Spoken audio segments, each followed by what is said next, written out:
আচ্ছা, এই যে বিশ্বের অর্থনীতি, এটা আসলে চালায় কারা? পর্দার আড়ালে এমন এক শক্তিশালী গ্রুপ আছে, G20। অনেকে বলে এটা নাকি বিশ্বের অর্থনীতির স্টিয়ারিং হুইল। চলুন আজের আসল ব্যাপারটা একটু জেনে নিই। কখনো কি ভেবে দেখেছেন যে কোনো একটা দেশের অর্থনৈতিক সংকট মানে ক্রাইসিস পুরো দুনিয়াকে ডুবিয়ে দিতে পারে কিনা? হ্যাঁ, চলুন এই প্রশ্নটা দিয়েই শুরু করা যাক।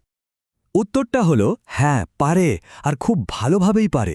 কারণটা হলো এখনকার দুনিয়ায় সব দেশের অর্থনীতি মানে একটার সাথে আরেকটা জুড়ে আছে, ঠিক ডমিনোর মতো। ভাবুন, একটাকে টোকা দিলেন আর সব কটা হুড়মুড় করে পড়ে গেল। মানে একটা দেশের সমস্যা চোখের পলকে সারা দুনিয়ার সমস্যা হয়ে যেতে পারে। আর এটা কিন্তু কোনো গল্প না, ইতিহাস সাক্ষী। যেমন ধরুন ১৯৯৭ সালের এশিয়ার অর্থনৈতিক সংকট বা ২০০৮ সালের সেই বিশ্বজোড়া মন্দা। এগুলো আমাদের দেখিয়ে দিয়েছে যে অর্থনীতির আগুন একবার লাগলে সেটা কোনো দেশের সীমানা মানে না।